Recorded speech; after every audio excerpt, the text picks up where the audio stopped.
Асқазан ішек жолын тазарту бұл пайдалы процедура. Менің арнама тіркеліп кетуді ұмытпайық. Оны 6 айда 1 рет жүргізген жөн. Ішектерді тазартпас бұрын дәрігермен кеңесу керек. Кейбір патологиялар үшін үйде манипуляциялар жасауға тыйым салынады. Басқа жағдайларда ауруды емдеу керек. Содан кейін оны тазарту керек. Денені алдын ала дайындап сауықтыру керек. Процедура басталғанға дейін 14 күн бұрын диетадан өткір, тұзды, қуырылған және майлы тағамдарды, алкогольдік сусындарды алып тастаңыз.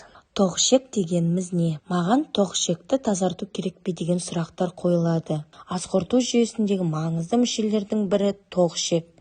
Тоқ-ішектің денсаулығы ас қорыту денсаулығының маңызды бөлігі болып табылады. Тоқ-ішекті тазартудың кейбір аспектілері пайдалы болуы мүмкін. Бұл іш қату немесе тұрақты емес дәрет сияқты мәселелерге көмектесуі мүмкін. Және олардың тоқ-ішекті қатерлі ісігінің қаупін азайтатыны туралы кейбір дәлелдер бар. Үйде тоқ-ішекті табиғи тазартудың 7 тәсілі. Тоқ-ішекті тазартудың бірнеше жолы бар. Сіз тоқ-ішекті тазартатын өнімді сатып ала аласыз, немесе тіпті тоқ-ішекті суару немесе клизма жасай аласыз. Суды көп ішу және ылғалды ұстау ас қорытуды реттеудің тамаша тәсілі. Тоқ-ішекті тазарту үшін суды шаюды қолдайтын адамдар күніне 6-8 стакан жылы су ішуді ұсынады.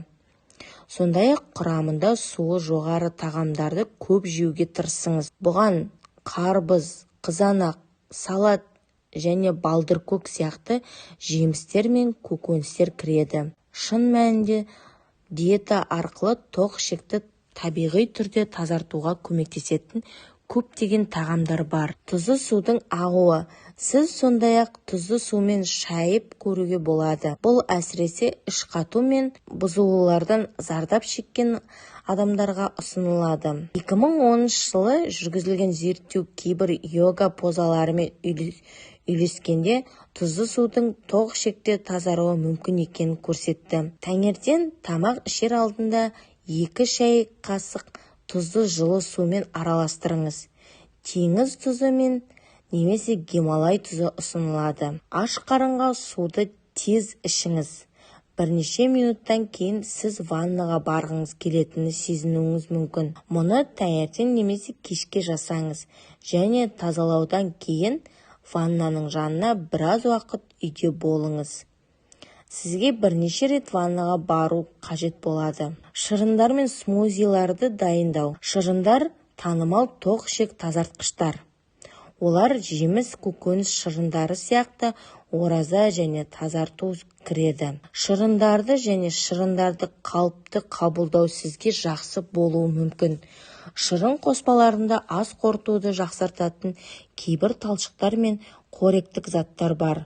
Олар сондай-ақ ылғалдандыруға және жүйелікті сақтауға көмектесетін суды ұстайды. 2015 жылы зерттеу С дәрумені тоқ-ішекті тазартуға көмектесетінін анықтаған. С дәрумені шырын қоспаларына қосылған көптеген жемістермен танымал шырындарға алма шырыны, лимон шырыны және көкөніс шырындары жатады.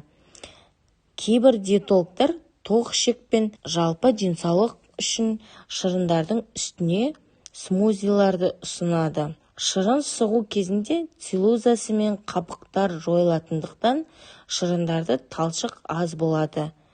Талшық тоқ-ішекке өте жақсы, ал смузилер талшықты көп ұстайды. Сонымен қатар шөптік шайлар болады.